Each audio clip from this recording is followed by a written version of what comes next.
Rate क्या है हमारे पास 309 ओवर। अच्छा जी, मैंने लास्ट टाइम बताया था कि एक वर्ड होता है ESR, इसको हम लोग क्या एब्रीवेट करते हैं?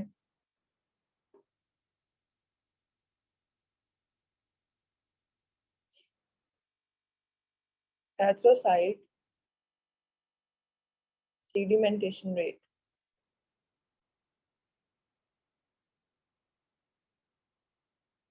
और इसका क्या मतलब होता है?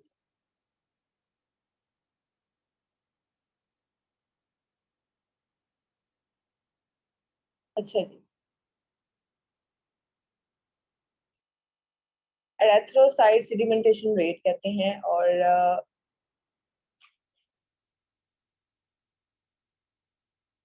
या इसको अगर हम लोग कहें सिंपली सेडिमेंटेशन रेट भी कहते हैं, SR भी कहते हैं। सिंपली कभी कभी हम लोग इसको SR भी कहते हैं, ठीक है।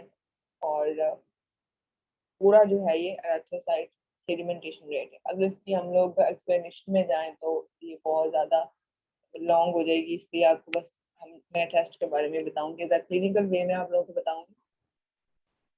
क्लिनिकल वे। अच्छा जी,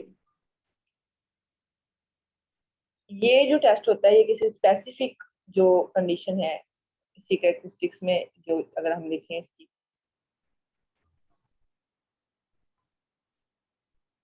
ठीक है। तो ये जो टेस्ट है ये डज नॉट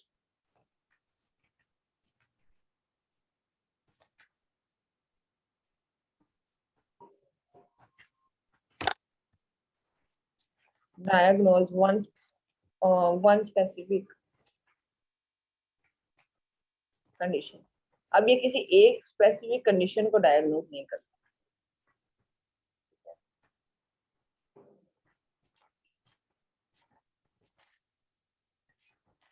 ये किस चीज को डायग्नोज करता है? ये कि कोई किसी भी तरह की इस type of inflammation,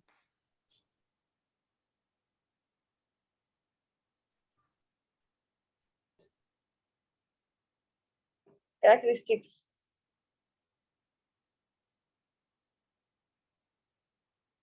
inflammation, inflammation क्या होती है?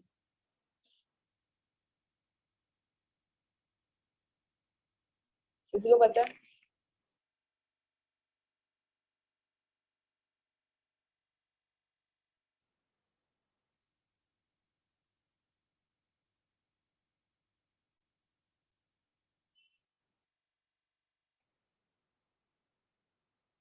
What is inflammation?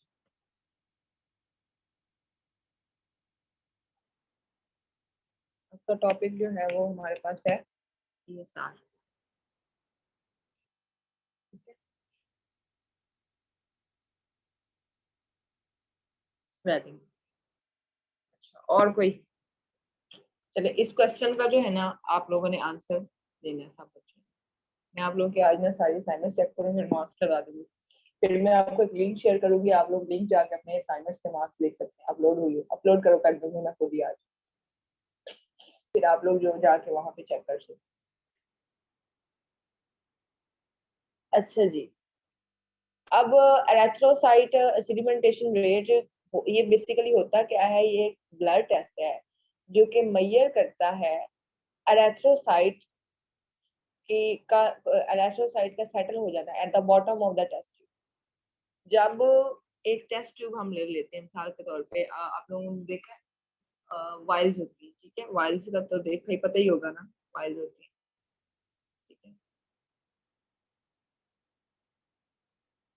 मैंने लास्ट टाइम भी दिखाई थी। अब टेस्ट ट्यूब है या कोई भी वाइल्स तो बेसिक स्पेसिफिकली यूज की जाती है ना सैंपल कलेक्शन के लिए वाइल्स। लेकिन टेस्ट ट्यूब के अंदर जब क्या होता है, एक टेस्ट ट्यूब होती है, ये तो वाइल है ना, ठीक है। तो जो टेस्ट ट्यूब होती है उसके अंदर क्या होता है,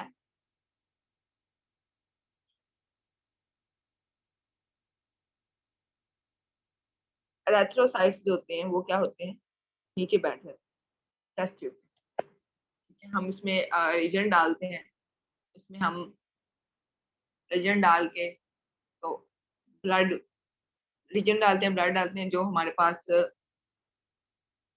एरेथ्रोसाइट्स होते हैं वो क्या होता है, बॉटम में बैठ जाते हैं। इसका मतलब भी यही है कि erythrocyte sedimentation rate, so it basically measure that how quickly, कितनी जल्दी से जो है वो एरेथ्रोसाइट्स वो नीचे बैठ जाती हैं टेस्ट ट्यूब में, ठीक है, जिनके अंदर ब्लड सैंपल होता है, ठीक है।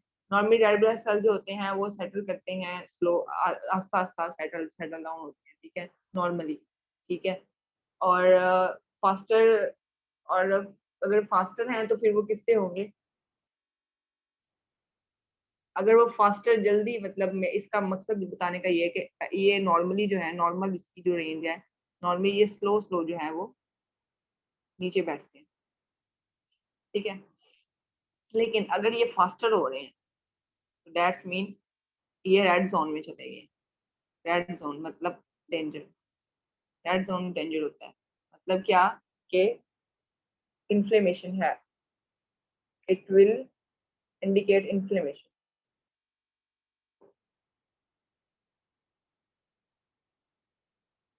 मैं आप लोगों को लास्ट पे इंशाल्लाह, ये फोर्थ है, फिफ्थ लेक्चर से I will try my best कि आप लोगों को टेस्ट कर जो है वो बताऊं, और टेस्ट को करने का जो प्रोसीजर्स हैं वो भी बताऊं, ताकि जब आप लैब में जाएं तो आपके पास रिजल्ट्स हों और आपने थ्योरी को अच्छे से याद किया हो, तो आप क्या करें कि लैब के अंदर वो अपना टेस्ट परफॉर्म कर सकें, ठीक है। मैं कोशिश करूंगी कि मैं आप लोगों को पिक्चर्स के थ्रू उस चीज को दिखाऊं, ताकि आप लोग वो कर सकें। अच्छा, हाँ, अगर नॉर्मल से रेट फास्टर है तो दैट मीन के ये आपकी बॉडी में कोई भी इंफ्लेमेशन जो है वो इंडिकेट कर देगी, ठीक हो गया। तो that is basically erythrocyte sedimentation, ठीक है।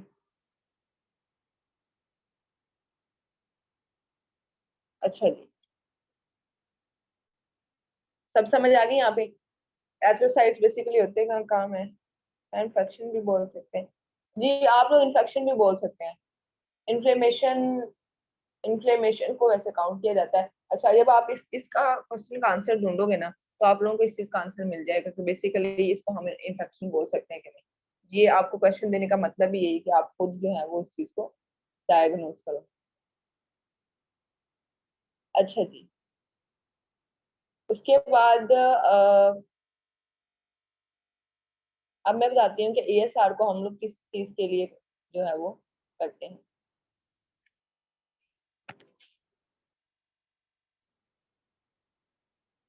अच्छा, मुझे बताएं, किसी को पता है नॉर्मल नॉर्मल रेंज क्या है, नॉर्मल रेंज पता है किसी को,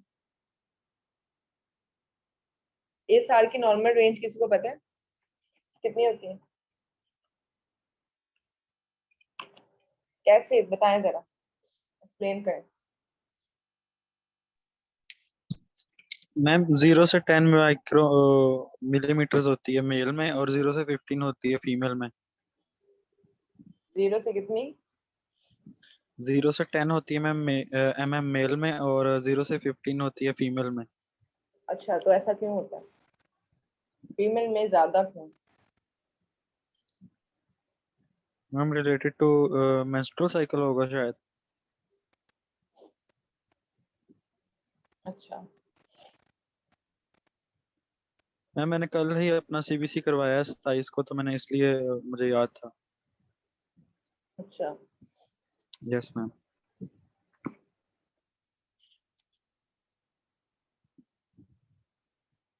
अच्छा जी, नॉर्मल रेंज क्या है, बेसिकली जो बेसिक नॉर्मल रेंज,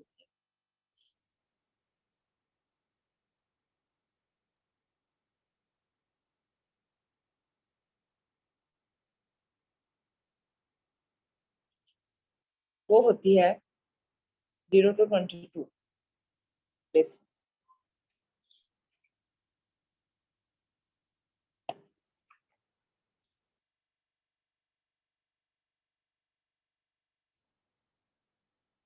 ठीक है। और ये मेल के अंदर होती है।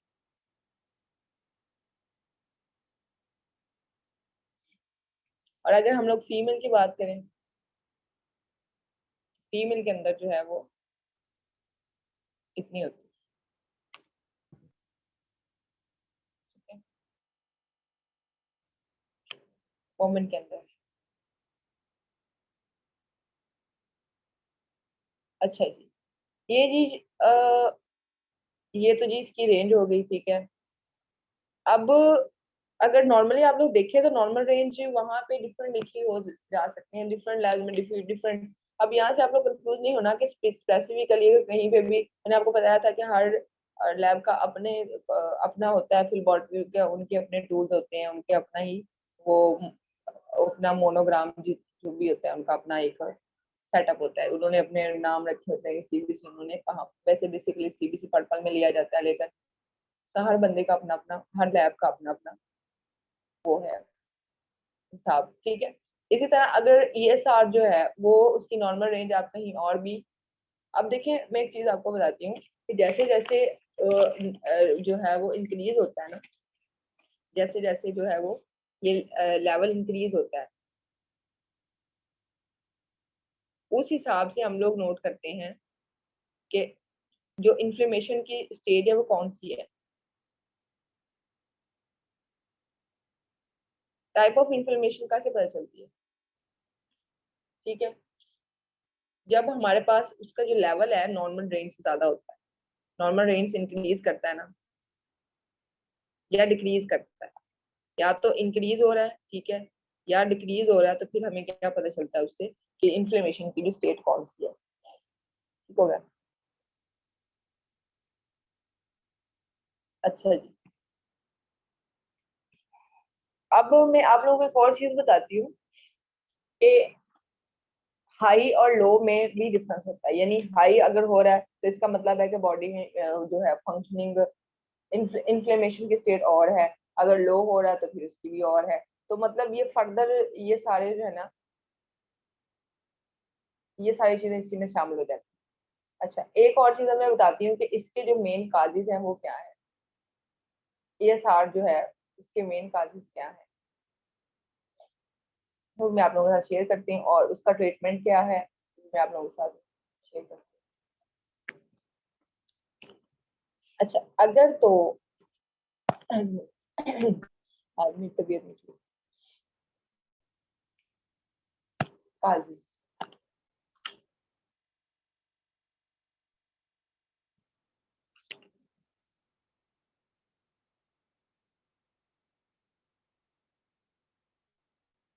वैसे एक बच्चे ने यहाँ पे कहा था कि इसको हम लोग इन्फेक्शन बोल सकते हैं, चलो इस चीज का भी मैं आप लोगों को बता देते हैं कि मेनली अगर हम लोग इसको बोले तो ये इन्फेक्शन, जब इन्फेक्शन होता है तब इन्फ्लेमेशन होता है, ठीक है। मिसाल के तौर पे एनीमिया कंडीशन में भी ईएसआर कराया जाता है, ठीक है, एनीमिया कंडीशन में ईएसआर कराया जाएगा। उसके अलावा जो है इन्फेक्शन जब कोई हो जाएगा फिर भी ईएसआर करवाएंगे हम लोग, ठीक है। उसके बाद प्रेगनेंसी जब होती है तब हम लोग करवाते हैं, ठीक है। उसके बाद ठीक है, ये सारी चीजें जो हैं हम कब करवाते हैं ये सर का टेस्ट, ठीक है वैन, इसमें ये सारी चीजें आती हैं।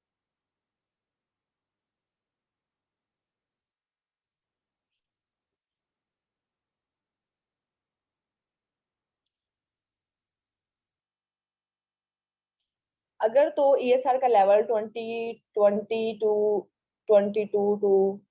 या 29 से जो है वो इंक्रीज कर रहा है, यानी हाई हो रहा है, ठीक है, मतलब ऊपर को जा रहा है, हाई हो रहा है, तो इसका मतलब है कि इस बंदे को सिवियर किस्म की जो है वो इन्फेक्शन है। अब सपोज करें मेरा ISR 3 आया है, ठीक है, मुझे सिवियर किस्म का कोई इन्फेक्शन है, ठीक है। अगर मेरा ASR 40 आया तो फिर और ज्यादा सीवियर है, यानी जैसे जैसे हाई होता जाएगा डेट्स मीन के उसको जो सीवियर किस्म का इन्फेक्शन, ये इसकी है। और अगर लो हो रहा है तो फिर भी वो इंडिकेट करता है, हाई हो रहा है तो फिर भी वो इंडिकेट करता है। अच्छा, ये तो ESR के बारे में था, समझ आ गई सबको,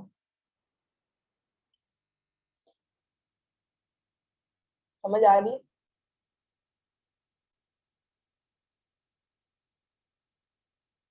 अच्छा, एक और चीज मैं आप लोग को यहाँ पे नोट करवाती हूँ कि high level of ESR indicate that type of या स्टेज ऑफ इन्फेक्शन, यानी कितनी ज्यादा इन्फेक्शन हो रहा है, स्वेयर है, कम है। यानी अगर आपका चले ठीक है, तो फीमेल का 20-30 हो जाता है तो फिर इतना कोई स्वेयर नहीं है, थोड़ा सा लिटिल इन्फेक्शन। लेकिन अगर फीमेल का 50, 70, 80 तक चला गया तो दैट्स मीन बहुत ज्यादा स्वेयर किस्म की इन्फ्लेमेशन हुई है बॉडी में। ठीक है।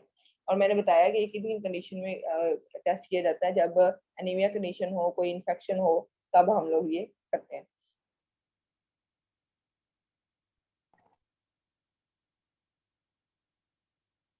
अच्छा जी,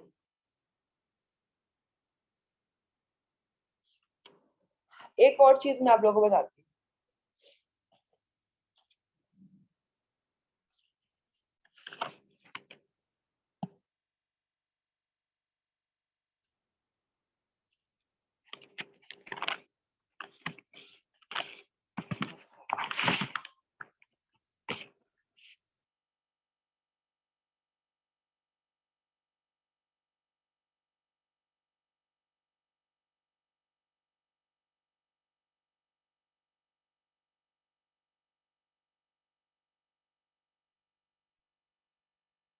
अच्छा, अब इसकी जो रीजंस हैं वो क्या है?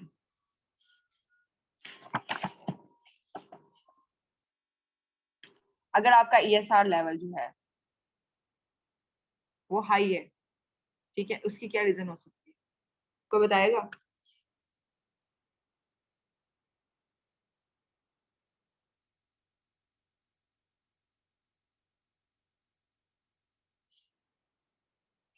पॉसिबल रीजन ये है, जैसे एक तो एज मैटर करती है, एज फैक्टर, या मैटर लिख लें, एज मैटर। जैसे जैसे आपका एज ज्यादा हो जाती है तब आपके रिस्क होते हैं इसके ESR के हाई होने के। अच्छा, एज के साथ साथ एज भी डिपेंड करती है, ठीक है। इसके अलावा कभी कभी ऐसा होता है कि समटाइम इंजरीज हो जाती हैं which tend to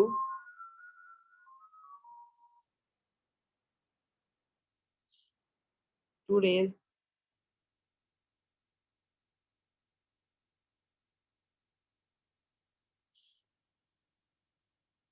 level of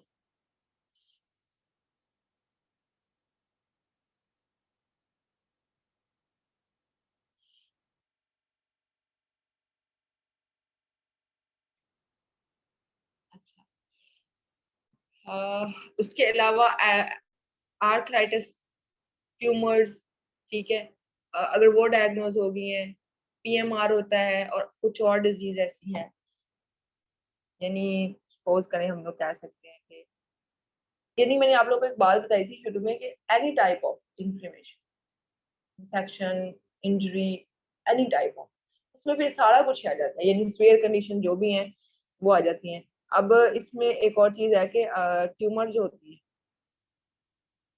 तब, या टेम्पोरल आर्थराइटिस। अच्छा, अब क्वेश्चन आप लोगों का एक और है, वो भी नोट कर लें, जो आप लोगों ने सर्च आउट करना है।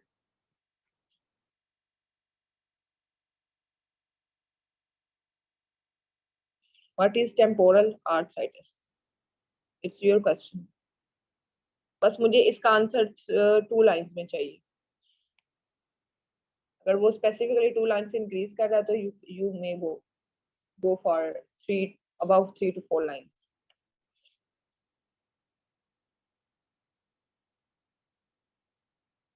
What is temporal arthritis? ठीक हो गया। उसके बाद PMR है, इसमें PMR भी लिख लेते हैं, यानी ये सारी डिजीज के जो नाम है, या अदर डिजीज लाइक जो भी है वो आ जाते हैं। नंबर 1 पे एज फैक्टर जो है वो इस पे डायरेक्टली इफेक्ट करता है, इंजरीज हो जाती हैं which tend to raise the level of ESR, ठीक है। उसके बाद ट्यूमर आ जाती है, हमारे पास टेम्पोरल आर्थराइटिस आ जाती है, ठीक है। और उसके बाद हमारे पास PMR या इस तरह की बहुत सारी डिजीज है। अगर आपका ESR लेवल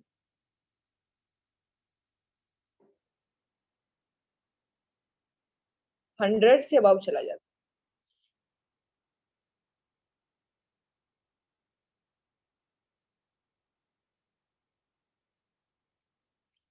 तो ये एक सीवियर कंडीशन है। ठीक है, मतलब उस वक्त ये एक last stage, you can say that के बहुत सीवियर और लास्ट लास्ट स्टेज होती है। अब ESR लेवल कब हाई था, अगर हम मेडिकली देखें इंटरनली या बायो एज अ बायोकेमिस्ट्री हम इसको डायग्नोज करें तो कब हाई होता है, जब हमारी बॉडी में, मैं 1 मिनट रिपीट करती हूँ, ये लिख लीजिए, ग्लोब्युलेंस, ग्लोब्युलेंस का पता है किसी को? ग्लोब्युलेंस,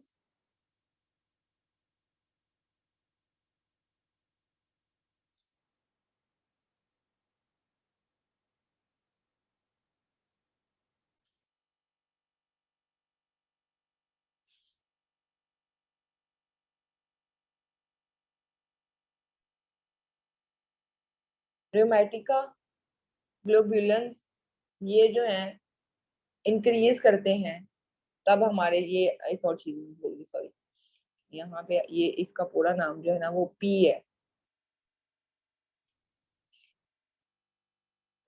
अच्छा, ग्लोब्युलेंस इंक्रीज करते हैं जब हमारी बॉडी में,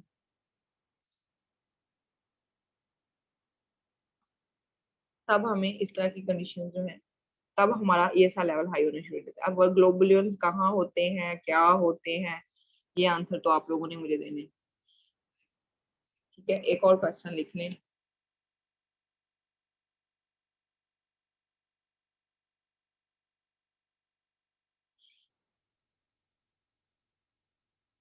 what are globulins and P,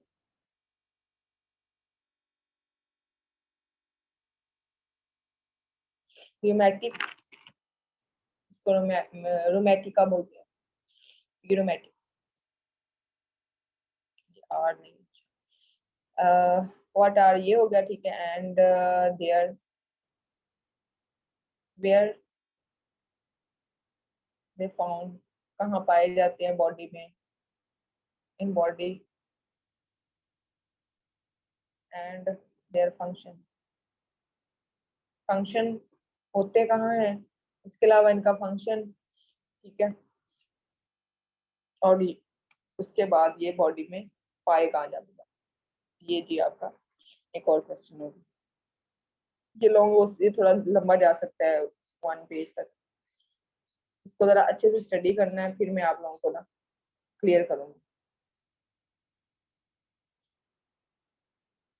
इस टाइप की इन्फ्लेमेशन, तो लिवर इन्फ्लेमेशन नहीं हो सकती, इन्फ्लेमेशन लिवर की भी तो हो सकती है, डेफिनेटली लिवर इन्फ्लेमेशन भी हो सकती है।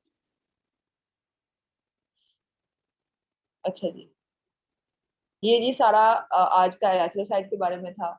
इसके बाद कुछ ऐसी डिजीज भी हैं, कुछ डिजीज ऐसी हैं जो कि आपको क्या करती हैं, लेवल इंक्रीज करती है, डिसऑर्डर्स, जो ये सा लेवल जो है, अगर ये देखें, अब अगर ये सा लेवल आपका हाई हो रहा है तो आप लोग ये अंदाजा लगा सकते हैं कि आप लोगों को कौन सी डिजीज है, यानी कुछ डिजीज जो होती हैं वो भी ESR लेवल जो है वो हाई कर लेती है। बेसिकली बॉडी फंक्शनिंग में कोई भी प्रॉब्लम जब क्रिएट होता है ना, तब आपका ESR लेवल जो होता है वो हाई हो जाता है। ठीक है, it's also the part of body. ठीक है, तो क्या होता है कि आपका ESR लेवल जो है वो डिपेंड करता है आपकी बॉडी के इंटरनल केमिस्ट्री पे। ठीक है, आपकी जो इंटरनल बॉडी केमिस्ट्री है उसमें कोई भी चेंज आ रहा है, ठीक है, any change in your internal body chemistry, if you are medically unfit, if you have some disease condition, या आपको कोई डिसऑर्डर हो गया है, ठीक है, तो उससे क्या होता है, ESR लेवल आपका हाई हो जाता है, फिर उसको हम लोग डायग्नोज करवाते हैं, तो अगर वो हाई आता है that mean you have some type of inflammation. Number 1 पहली तो आर्थराइटिस है, आर आर्थराइटिस। ठीक है, उसके बाद हमारे पास आ जाता है जाइंट सेलर जाइंट वैसे बोलते हैं giant।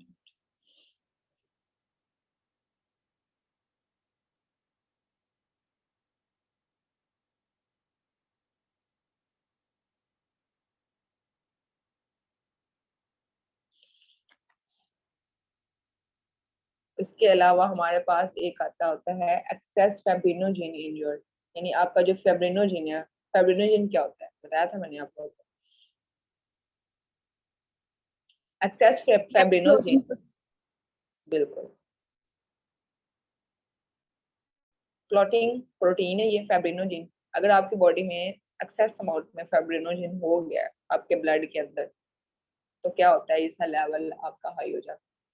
ठीक है, उसके बाद कोई भी एलर्जी हो जाए आपको,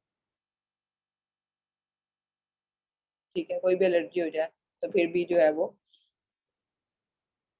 it will increase, it may tend to raise the level of ESR। ठीक है, एक दो मैं चीजें आई थिंक ये एक चीज बोल गई हूँ, एक हमारे पास हो जाता है SLE, ये भी एक डिजीज है। अच्छा, उसके बाद हमारे पास आ जाता है P, जिसका मैंने पहले भी बताया,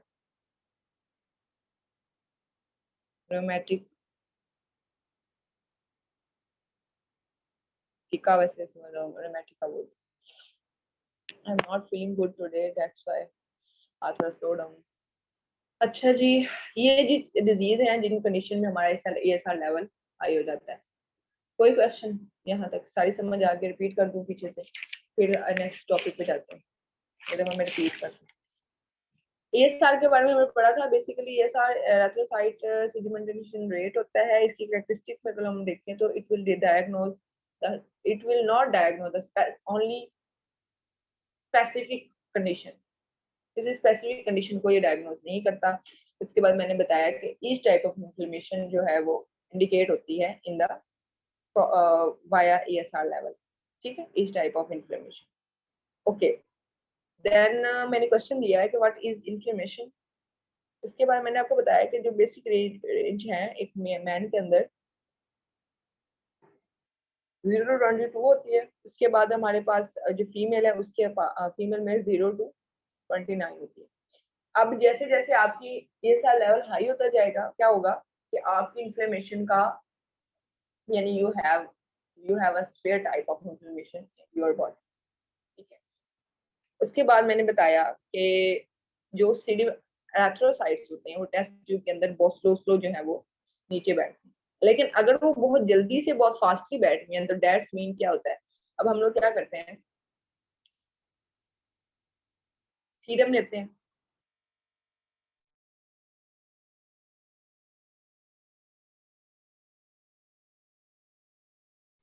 फास्ट अगर तो फास्ट होना है तो that's mean it is in a danger zone, और इसमें क्या होता है, इट इंडिकेट इन्फ्लेमेशन। ठीक है, ये था ESR के बारे में। अच्छा, ESR का लेवल कब हाई होता है, क्या रिस्क फैक्टर है, किन किन कंडीशन में, इसके काजेस क्या है, कब कब जो है वो इसका लेवल जो है वो हाई हो जाता है। अच्छा, फिर मैंने बताया है कि इसके काजेस ये हैं कि अगर इनमें से इन कंडीशन में हम लोग देखते होते हैं कि इन कंडीशन में से अनीमिया, उसके बाद इन्फ्लेमेशन, इन्फेक्शन, प्रेगनेंसी जो है, या प्रेगनेंसी, ये तीन ऐसे फैक्टर्स हैं जब हम लोग ESR लेवल जो है वो अपना डायग्नोज करवाते हैं। वैसे भी इन्फ्लेमेशन कोई भी हो जाए बॉडी में किसी तरह की भी, हम ESR लेवल इतना जरूर चेक करवाते हैं। भी आप लोग ये समझे कि जब भी आपको कोई इन्फेक्शन या कोई भी इस तरह की चीज हो, CBC करवा रहे हैं तो आप लोग अपना ESR लेवल टेस्ट करवाते होते हैं। अब क्या होता है कि ESR में हमारे पास हाई होने की क्या कंडीशन होती है, हाई क्यों होता है, हाई तब होता है या तो एज फैक्टर मैटर करता है,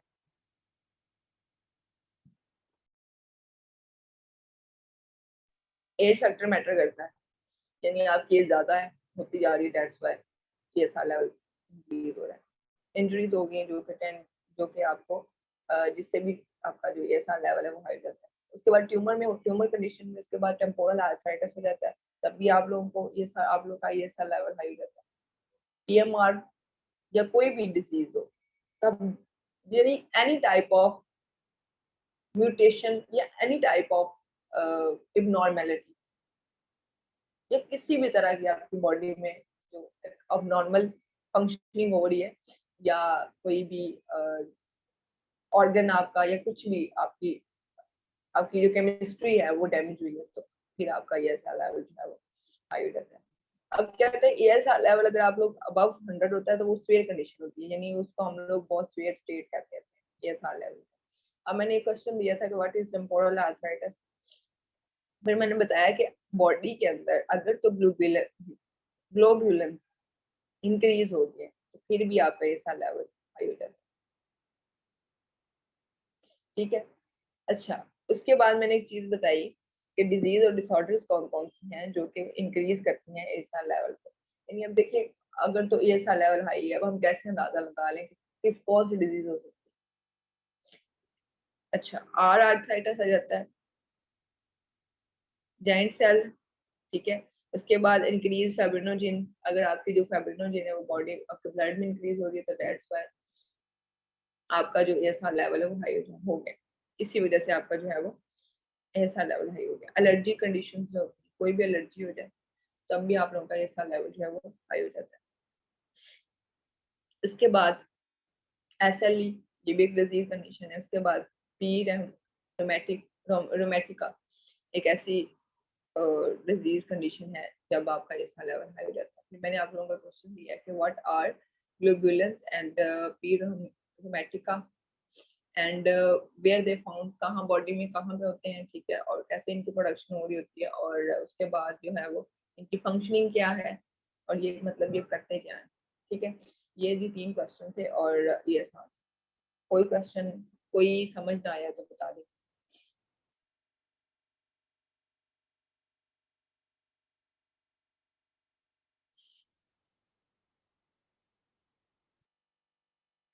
मुझे बताएं 8 बच्चे वो कौन से हैं जो क्लास नहीं लेते। मैम ये कैंसर सेल को भी इंडिकेट करता है, प्लेटलेट एक ही, फैब्रिनोजेनिक प्लेटलेट एक चीज नहीं है, एक चीज नहीं है, ये प्रोटीन है। ठीक है, फैब्रिनोजेन एक प्रोटीन है। उसके बाद क्या क्वेश्चन होता है, लिवर में भी